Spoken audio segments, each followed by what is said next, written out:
Fala pessoal, tudo bem com vocês? Daqui é o Jonathan falando. Estou aqui para começar a falar desse Super Mundial de Clubes que inicia nesse final de semana, mais especificamente das equipes brasileiras, de como elas chegam para a disputa do Mundial.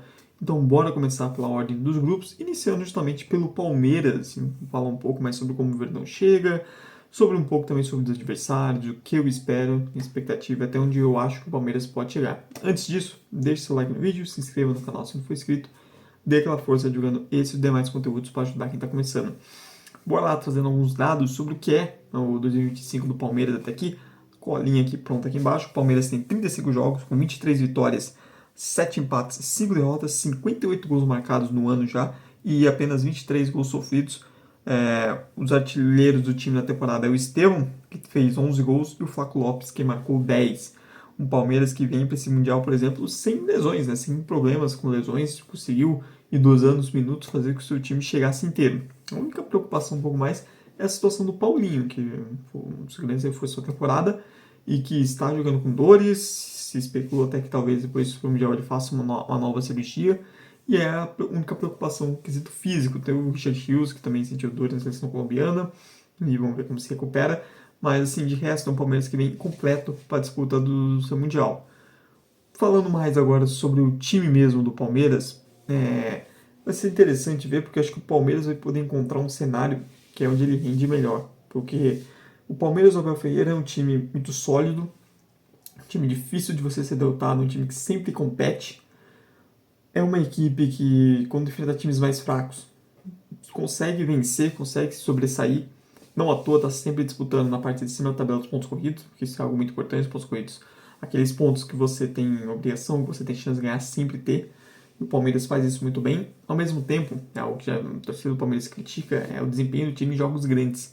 É algo que vem deixando a desejar. Quando pega times do parte de cima da tabela, o desempenho até os resultados não são tão satisfatórios assim. O Palmeiras não consegue, em alguns momentos, repetir contra os grandes adversários o nível e os resultados que ele consegue de times mais fracos. É um time muito competitivo, é um time ainda muito forte, mas chega com essa pressão de um grande cenário, enfrentando times fortes também, conseguir dar uma resposta a essas críticas, de que um time que quando chega a jogo grande não corresponde. E a última memória na cabeça do pessoal é justamente o confronto contra o Flamengo, em casa, onde o Palmeiras foi derrotado e o Flamengo, no total, foi até melhor que o Palmeiras. Onde ficou meio exposto isso no jogo contra o Botafogo, na primeira rodada, onde o Botafogo também jogou melhor dentro do Allianz. Então, o Palmeiras está devendo um pouco mais nisso, nesses grandes jogos, ter grandes atuações, que é o que se espera desse time, até pela qualidade que tem. E o Palmeiras vai encontrar alguns cenários que podem ser favoráveis, dentro das características dos adversários, possíveis cenários de jogo, que é o Palmeiras, sob o comando do Abel Ferreira, é um time que se sente muito confortável quando ele pode apostar nas transições. Quando o adversário tenta vir mais para cima, quando o adversário se expõe mais, sobe mais a linha, o Palmeiras tem mais espaço para jogar em profundidade e sem ter aquela necessidade de ter que criar contra defesas fechadas, quando ele pode atuar mais no contra-ataque. Então é um Palmeiras que se sente mais confortável nisso. Em relação, por exemplo, ao ano passado, defensivamente é um time mais seguro do que foi no ano passado, apesar de que nos jogos grandes ficou um pouco exposto à questão da transição defensiva, como o Palmeiras foi muito. A defesa do Palmeiras se mostrou muito exposta, né, em contra-ataques, contra adversários que tinham capacidade para isso. Jogos contra o Botafogo e o Flamengo foram dois exemplos. Mas, no geral, é um time defensivamente melhor do que foi, por exemplo, na reta final do ano passado, que você via claramente que era um Deus nos acuda em vários jogos. E vai precisar muito que seja seguro defensivamente, porque nos contextos super mundial, enfrentando times europeus, você precisa de mais de uma defesa que consiga ser sólida. E o Palmeiras vai precisar bastante disso, não só de defesa, mas também o meio campo. Que os 11 jogadores entendam que sem bola todos têm que marcar. Uma competição como essa, não existe aquilo de você ter um ou dois jogadores que, no momento sem bola, vão ser meio poupados. Não, você precisa que todo mundo se doe. O Palmeiras tem essa mentalidade e vai precisar ter muito ela e muita concentração nesses jogos. Ao mesmo tempo, é um Palmeiras que, quando precisa propor, tem suas dificuldades. Melhorou um pouco após assim, Paulista, mas ainda assim é um time que, quando precisa pegar um time que se defende bem, um time que nega os espaços, sofre mais para criar. O melhor cenário do Palmeiras é isso. É um adversário que vai lhe dar campo, um adversário que não vai vir só para se defender, que também vai buscar ter a posse de bola e ficar esse jogo mais de trocação. Esse é um cenário que o Palmeiras gosta muito. É uma crítica que o trabalho do Abel tem, Um chute recente é quando o Palmeiras enfrenta um time mais fechado, e a única opção que ele encontra é cruzar a bola na área doidado.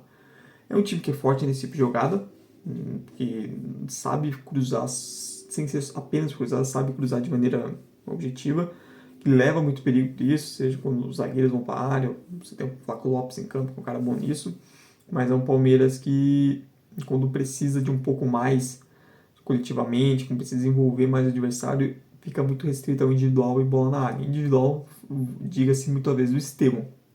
Não à toa que o Estevão tem essa zoeira dele em grandes jogos, tem um desempenho abaixo, muitas vezes por isso. Um Palmeiras que fica muito dependente do individual em grandes jogos, para times mais fortes conseguem se fechar, e aí um menino muito marcado, e outros problemas que já foram comentados em outros vídeos até.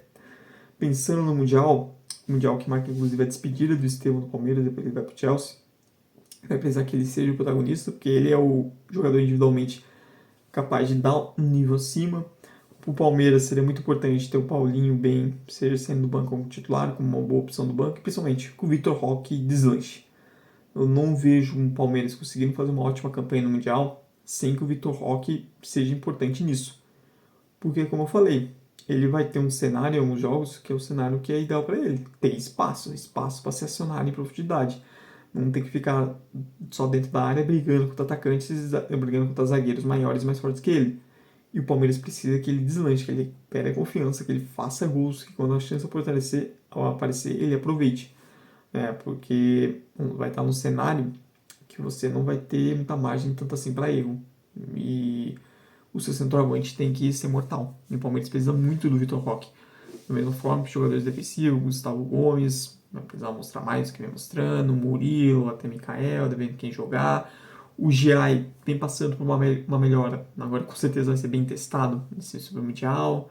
E o meio-campo também tem que funcionar mais, não só sem bola, mas com bola. Seria muito bom o Rafael Veiga também voltar a mostrar um bom nível e tudo mais. O Palmeiras tem bons jogadores, tem armas para isso. O time bem melhorando em relação ao que foi, por exemplo, no Paulista, começo do ano ou final do ano passado.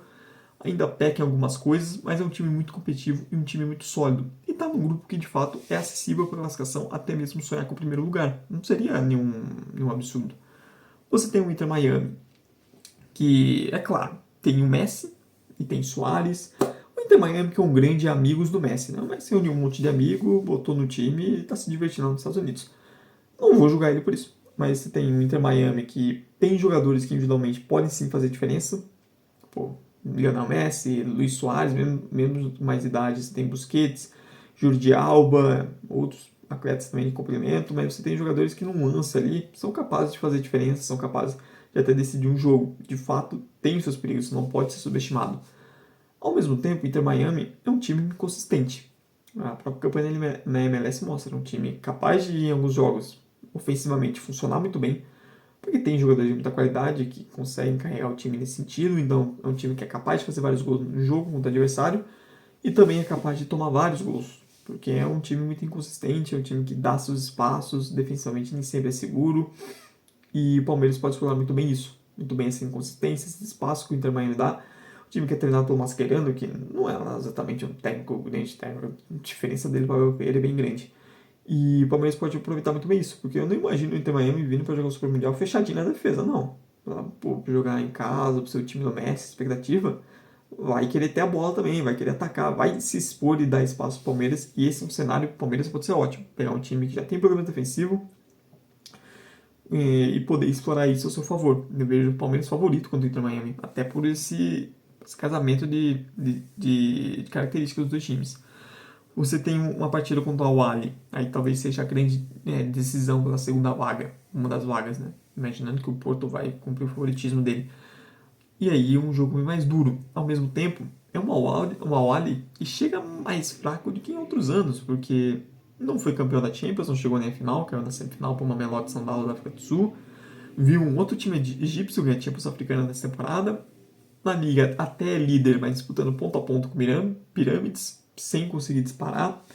E acima de tudo, o Al-Ahly trocou de técnico para o Super Mundial. Então aquele não é um pouco de uma incógnita, porque o que vai ser esse Al-Ahly? Um técnico com pouco tempo? Será que ele já vai conseguir colocar uma cara já para o time? Como vai ser esse Al-Ahly pensando no Mundial? um pouco tempo a serviço de trabalho. Então isso deixa tudo uma incógnita. Ao mesmo tempo, é um time experiente, é um time com jogadores com passagem por seleções egípcia, é um gigante africano, são jogadores que estão acostumados a grandes jogos, a grandes decisões e tem que ser respeitado. Mas o Palmeiras chega acima até por isso. O Al trocou agora de técnico, é uma incógnita nesse sentido. O Palmeiras já tem um trabalho mais a longo prazo, isso é um ponto positivo. E claro, o Porto, que é justamente a estreia, é o grande jogo, é que todo mundo está com uma expectativa. Mas assim, dos europeus que eram cabeça de chaves, para mim o Porto era o mais fraco. De verdade, até pelo que fez na temporada. O Porto foi terceiro no Campeonato Português, em nenhum momento conseguiu brigar pelo título português com o Sport Benfica. Não foi bem na Liga Europa, não chegou nas finais de nenhuma das Copas Nacionais, não foi uma boa temporada do Porto. O Porto tocou 3 vezes de técnico, o Anselmo foi o terceiro treinador do time na temporada e também não, né, tá caindo nas graças do torcedor. E então não é um Porto que em outros momentos que é um time muito mais forte. Pelo contrário, é talvez o pior Porto nos últimos 10, 15 anos com facilidade. Mas ainda assim, tem alguns jogadores que podem decidir um jogo. Você tem o Diego Costa no gol, que acabou de ser decisivo no título de Portugal da Liga das Nações. Você tem no ataque dois bons jovens, o Samu, o espanhol, que inclusive espera-se que no futuro breve dê um salto para uma liga maior e foi um artilheiro do time, um dos principais goleadores do futebol português. E o jovem, o Rodrigo Mora, 18 anos, que já bem novo, já é um dos caras desse time do Porto, é um jovem que desponta a ser bem promissor e que vale a pena ficar de olho.